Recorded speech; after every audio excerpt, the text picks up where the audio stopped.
नमस्कार, मैं कंचना यादव, आरजेडी की राष्ट्रीय प्रवक्ता। आज आप सबके बीच में एक ऐसी कहानी लेकर आई हूँ जो शुरू से एक चोरी लगेगी आपको, एक लगेगा चोरी का मामला है, लेकिन जैसे जैसे इसकी परतें खुलती जाएंगी और खुलती गई हैं, ये सवाल बनता चला गया है कि आस्था के जो बिंदु हैं, जो आस्था की जगहें बना दी जाती हैं, उस पर कब्जा कौन कर रहा है? क्या वो कब्जा जो आस्था से जुड़े लोग हैं उनका है, या कब्जा एक राजनीतिक, एक पॉलिटिकल पार्टी कर रही है और वहाँ पर धर्म को, मंदिर को धंधा के तौर पर उपयोग कर रही है और अपना बपौती बना ली है? ये कहानी उसी की है। और आप समझ रहे हैं कि राम मंदिर के बारे में हमने पहले बात कर चुका है, इस पर भी हम उसी पर बात करेंगे, क्योंकि अपोजिशन पार्टियों से जब भी अपोजिशन पार्टियां कोई सवाल उठाती हैं, कोई जवाब मांगती हैं, तो एक ही जवाब आता है सरकार की तरफ से, वह यह कि यह धर्म विरोधी हैं, यह राम विरोधी हैं, यह भगवान विरोधी हैं, और जो अपराधी होते हैं, जो बलात्कारी होते हैं, अगर वो भारतीय जनता पार्टी में चले जाते हैं तो वो संस्कारी हो जाते हैं, उनकी अपराध खत्म हो जाती है। तो ऐसे में सवाल हमारा बनना, हमारा बनाना होता है और हम उठाएंगे सवाल। और जब आप देखेंगे कि वो लोग जो धार्मिक चोला ओढ़े हुए हैं, अंदर से कितना अधार्मिक हैं, कितने बड़े डाकू हैं, कितने बड़े डकैत हैं ये लोग, कितने बड़े चोर हैं ये लोग। अरे जो राम को नहीं बख्शे, जो राम मंदिर को नहीं बख्शे, जो राम को लूट लिए, जो राम मंदिर के चढ़ावे को लूट लिए, राम के चंदे को अपना धंधा बना लिए, ऐसे लोग जब धार्मिक चोला पहन के हमारे बीच में, आम पब्लिक के बीच में आते हैं तो लगता है कि धार्मिक हैं ये लोग, लेकिन सच में यह सबसे बड़े अधार्मिक हैं, ये सबसे बड़े कुकर्मी हैं, अपराधी हैं। इसलिए हमारा सवाल पूछना बनता है, ये चाहे हमें जितना धर्म विरोधी करार क्यों ना दे दें। हर सवाल का जवाब जो भगवान की आड़ में पीछे छुप कर देते हैं, जो धर्म की आड़ में पीछे छुप कर देते हैं, ये बीजेपी, आरएसएस, वीएचपी वाले लोग और इनके सारे संगठन, इस तरह के जो भारतीय जनता पार्टी को राजनीतिक रूप से सपोर्ट करती है, वो सारे के सारे टूट पड़ते हैं। अगर आप किसी कोई प्रश्न सरकार से पूछ लो, इनका हर जवाब आस्था की आड़ में होता है। जिन्होंने वादा किया था और जिन्होंने दावा किया था कि हम राम को लाएं, वो चोर निकले। अरे ये कौन होते हैं? हमने तब भी सवाल किया था, ये राम को लाने वाले कौन होते हैं? भाई राम तो कड़कड़ में है, जो लोग मानते हैं उनके लिए तो हर जगह है, लेकिन ये राम को लाएंगे? ये आरएसएस वाले, ये बीएचपी वाले, ये भारतीय जनता पार्टी वाले। इस कहानी में आपको पता चलेगा कि अपराध तो दिख रहा है, लेकिन अपराधी को छुपा दिया गया है। आप सबको मालूम है, एक फिल्म अभिनेता हैं अनुपम खेर, उनका एक बयान आता है, अनुपम खेर का एक बयान आता है जो आप भी गौर करिए। उनका कहना है कि घर में चोरी होती है तो चोर को कोसा जाता है, घर को नहीं। और फिर बोलते हैं वह, यह बात हिंदू समाज को समझनी चाहिए, जिन्होंने दान दिया, जिन्होंने भगवान को रिश्वत नहीं दी, दान बिना किसी अपेक्षा के होता है, तो घर को मत कोसो। ये अनुपम खेर जी का लाइन है कि घर को मत कोसो। अनुपम खेर जी, आप कहना क्या चाहते हैं? आप कहना चाहते हैं कि घर को मत कोसो, या आप कहना चाहते हैं कि बीजेपी को मत कोसो? आप कहना चाहते हैं कि आरएसएस को मत कोसो, मोदी को मत कोसो, डकैतों को मत कोसो, डकैतों से सवाल मत करो? अनुपम खेर जी, यह कोई वो बड़ा टेलीविज़न का पर्दा नहीं है जहां सांप और सपेरे का खेल चल रहा हो। यह आस्था का सवाल है। यहाँ ना कोई सपेरा है, ना कोई नागिन है जो आपके फिल्मों में होती हैं और जिसके धुन पर, सपेरे के धुन पर नागिन नाच रही हो। यह वो फिल्म नहीं है, ये धर्म का मामला है। और ये किसी को यहाँ पर नाच और नचाने का खेल नहीं चल रहा है जो बीजेपी और आरएसएस करने की कोशिश कर रही है। यह विश्वास है, यह श्रद्धा है। इसलिए भीतर झांकिए अपने, शायद भीतर जो आपकी आत्मा है वो मर चुकी है, जो राम मंदिर में हुई डकैती को भी आज आकर टेलीविज़न के सामने, मीडिया के सामने जायज़ ठहरा रही है। कहाँ गई है आपकी आत्मा? मर चुकी है क्या? सांप और सपेरे का खेल बना रखे हैं कि आप बिन बजाएंगे नागिन नाचेंगी। और एक मोहन भागवत जी हैं जो घूम घूम कर खुद को धर्मगुरु बताते हैं, उनके ही लोगों ने चोरी की। जब बातें सारी सामने आ रही हैं तो उनके मुंह में दही जम गई है, जुबान बंद हो गई है। बड़े बड़े मुद्दों पर विपक्ष को कटघरे में खड़े करने वाले बीजेपी के इस मामले को लेकर बीजेपी के लोग, आरएसएस के लोग हर जगह शांत बैठे हुए हैं। तो इससे हमें भी पता चल रहा है कि मामला कुछ और है। जो हम देख रहे हैं वह बहुत छोटा सा मामला है, एक पहाड़ की नोक भी नहीं है। और असली जो स्टोरी है, असली जो मुद्दा है, उससे भटकाया जा रहा है। लेकिन जनता इसको पढ़ रही है, यह जान रही है कि इसमें दोषी जो है ना वो बड़े लोग हैं। और घर क्या है? घर आरएसएस और बीजेपी है, जिसको बचाने के लिए अनुपम खेर बात कर रहे हैं। और यही नहीं, जब अखिलेश यादव जी आवाज़ उठाते हैं इस मुद्दे पर, तो यह कहा जाता है कि अखिलेश यादव जी कौन होते हैं सवाल करने वाले, आरोप लगाने वाले। अरे भाई, यह मंदिर जनता के चंदे से बना है। यह मोदी जी की कठिन परिश्रम और मजदूरी करके कमाए गए जो पैसे हैं ना, जो मोदी जी ने मजदूरी की है, कठिन परिश्रम किए हैं, उस पैसे से नहीं बना, ये जनता के चंदे से बना है। तो ये मंदिर जो है बीजेपी की कोई निजी संपत्ति नहीं है कि घर को बचाओ। जो ये बात नहीं समझ सकते, ये सवाल नहीं पूछ सकते, उनको फिर से सोचना चाहिए। सच यह था कि अगर अखिलेश यादव जी ने जो आवाज़ उठाई, अगर हिम्मत ना करते, जोखिम ना उठाते और मंदिर की ये जो डकैती हुई है उस पर चुपचाप रह जाते, तो ये सारे के सारे मुद्दे को दबा दिया जाता, मैनेज कर दिया जाता, किसी को कानो कान खबर नहीं होती। और मंदिर में चोरी हुई, यह उनके लिए मुद्दा नहीं था। भारतीय जनता पार्टी के लिए, बीजेपी के लिए, आरएसएस के लिए मुद्दा था ही नहीं। मुद्दा था कि अखिलेश यादव को फ़ोन करके किसने बताया कि वहाँ चोरी हुई, यह मुद्दा था, यह क्राइम था कि किसने बताया। चंपत राय के ड्राइवर का नाम टिन्नू यादव क्या निकला, मतलब सरनेम यादव क्या निकला, कि अखिलेश यादव जी से सीधे जोड़ दिया कि एक शख्स है अमित भारद्वाज। इस नफरती आदमी ने इस लेवल का झूठ फैलाया कि टिन्नू यादव और अखिलेश यादव के बीच में 980 बार फ़ोन पर बात हुआ है, 980 बार, इस तरह का झूठ फैलाया। और जब अमित भारद्वाज के खिलाफ कार्रवाई होने की नौबत आई, एफआईआर होने की नौबत आई, तो रोते रोते आ गए और माफ़ी मांगने लगे। सोचिए, इस तरह का झूठ, इस तरह का फरेब, इस तरह का प्रोपेगेंडा भारतीय जनता पार्टी के द्वारा फैलाया जाता है। मशीनरी को कैसे ये लोग इस्तेमाल करते हैं। और फिलहाल तो जो ईडी और सीबीआई है, यह उनके लिए बड़ी राहत का विषय है जो चोर हैं, क्योंकि इनके घर तक अभी ईडी और सीबीआई नहीं पहुंची है। क्योंकि ट्रस्ट के बाकी लोग मोदी के करीबी हैं, तो मोदी के करीबी हैं तो क्या हुआ, संस्कारी हैं। चोर हैं तो क्या हुआ, संस्कारी चोर हैं। ये लोग जो अपने आप को राम के ठेकेदार बताते हैं, ये जो कहते हैं कि हम राम को लाए हैं, आज सब के सब चुप हैं और विपक्ष पे आरोप लगाएंगे कि विपक्ष बदनाम कर रहा है, विपक्ष राम को बदनाम कर रहा है, विपक्ष अयोध्या को बदनाम कर रहा है। लेकिन सच ये है कि 2024 के लोकसभा चुनाव खुद बीजेपी अयोध्या में ही हार गई थी। शायद राम जी को भी यह पसंद नहीं आया होगा कि हमारे नाम पर ये लोग राजनीति कर रहे हैं, और इसलिए जीत कर भी, सरकार बनाकर भी अयोध्या हार गई थी बीजेपी। तो विपक्ष को जो लोग गाली देते हुए नहीं थकते हैं, सवाल पूछने पर विपक्ष को धर्म विरोधी बताते हैं, सनातनी विरोधी बताते हैं, वो उन लोगों को क्या कहेंगे, उन धर्मगुरुओं के बारे में क्या कहेंगे जो आज बहुत सारे धर्मगुरु संत खुद सवाल पूछ रहे हैं बीजेपी से। क्या संतों को धर्म विरोधी बताएगी बीजेपी? क्या उन्हें भी भगवान विरोधी कहेगी बीजेपी? कहने की हिम्मत है? क्योंकि ज्योतिष पीठ के शंकराचार्य ने तो सीधे तौर पर कहा है, और कई बार उन्होंने कहा है कि अगर चढ़ावे में गड़बड़ी हुई है तो जो मौजूदा ट्रस्ट है उसको तत्काल रूप से भंग कर दीजिए। यह उनका सुझाव था। और उनका यह भी मांग था कि सुझाव था कि जो चारों शंकराचार्य हैं और जो अयोध्या के धर्माचार्य हैं, उन सब को मिलकर ट्रस्ट की जो संरचना है, जो वहाँ पे घोटाले हुए हैं, उसकी जांच करवाई जाए।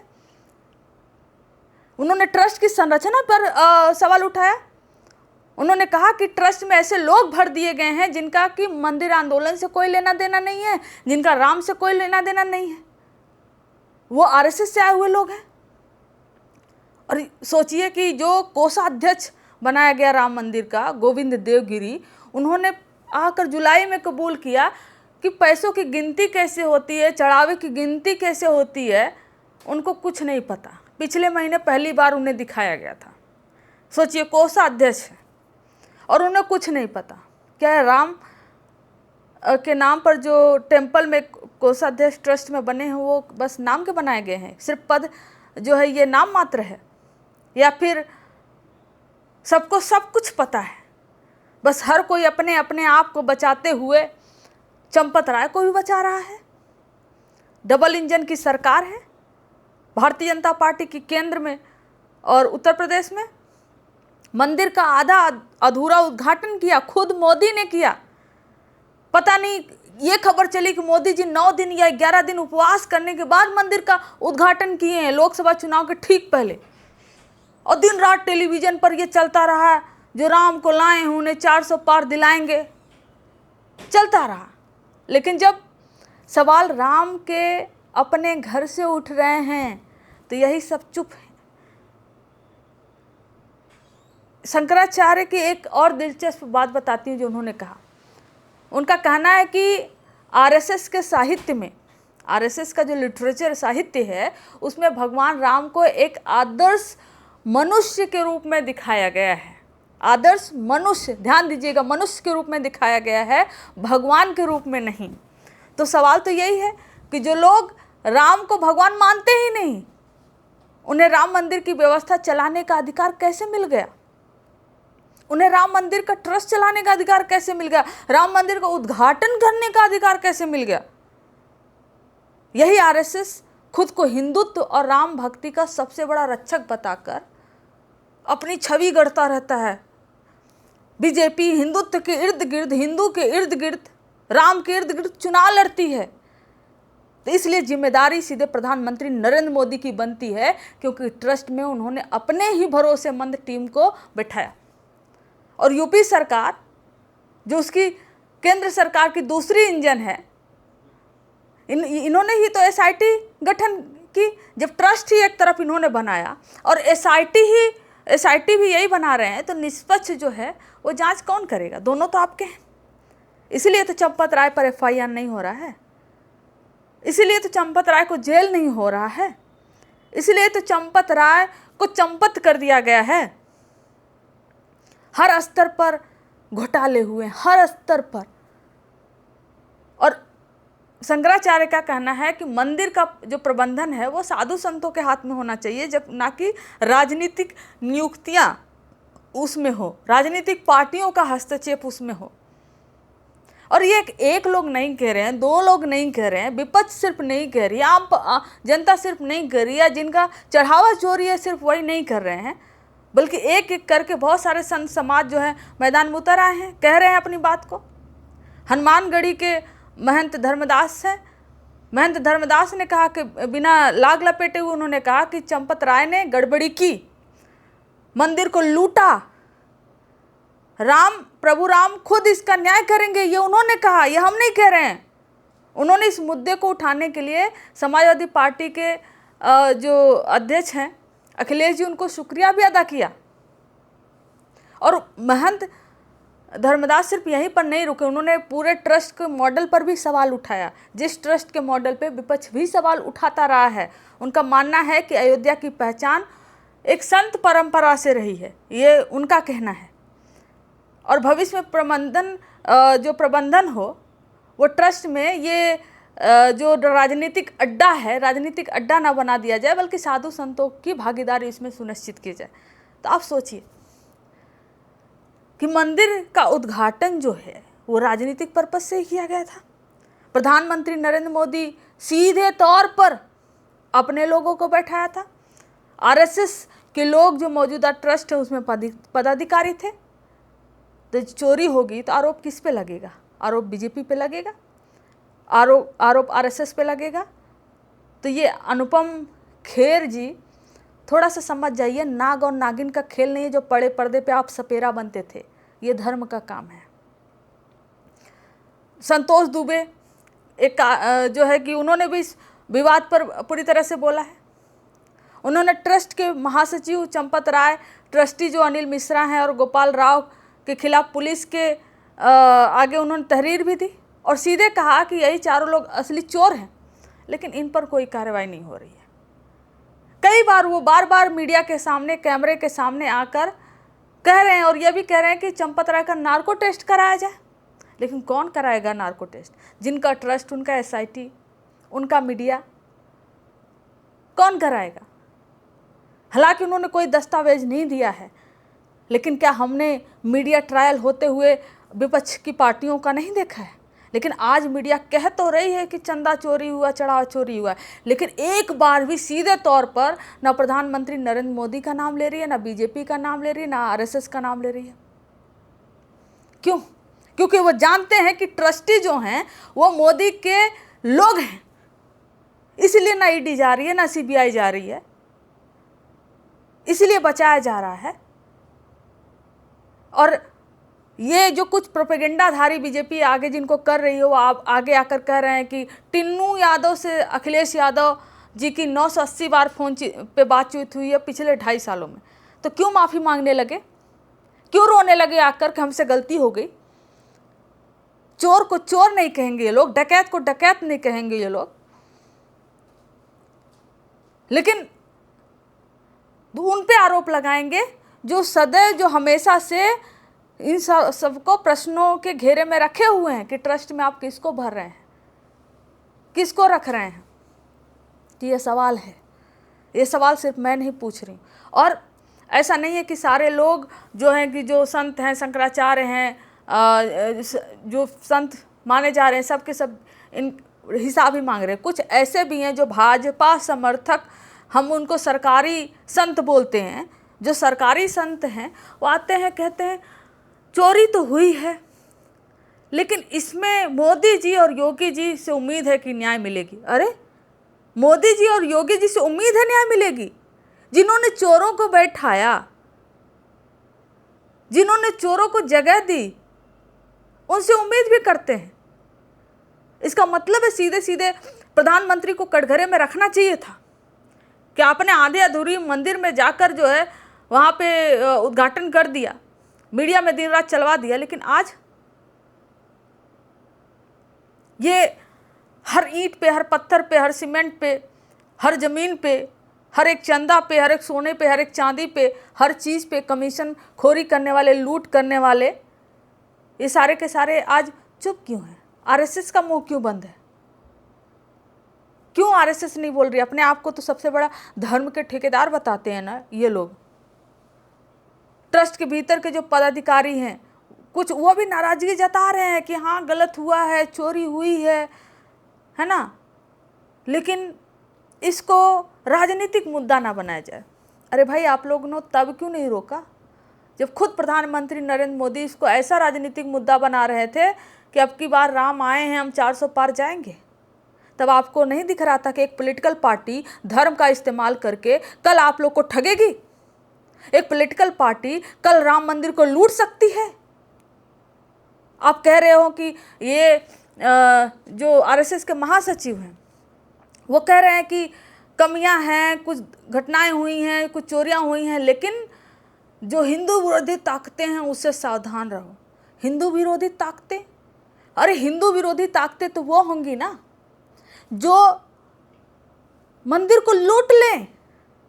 दत्तात्रेय जी, आप RSS के महासचिव हैं, अपने आप को सबसे बड़े धर्म के ठेकेदार मानते हैं। आप कह रहे हैं हिंदू समाज धर्म और संयम रखे, धर्म और संयम की अपील कर रहे हैं। आप कह रहे हैं कि दुर्भाग्यपूर्ण घटना है ये, हिंदू विरोधी ताकतों से सावधान रहें जो धर्म को बदनाम करने की कोशिश कर रहे हैं। अरे भाई, जो धर्म को इस्तेमाल करें, जो धर्म का दुरुपयोग करें, जो धर्म के नाम पर धंधा करें, जो धर्म के नाम पर चोरी करें, जो धर्म के नाम पर डकैती करें, जो धर्म के नाम पर राम मंदिर में राम के सामने लूट लें, वो धर्म विरोधी ताकतें नहीं दिखती हैं आपको? जिसको RSS ने भेजा है, जिसको आप लोगों ने भेजा था, आप लोग तक ये पैसा नहीं पहुंच रहा था क्या?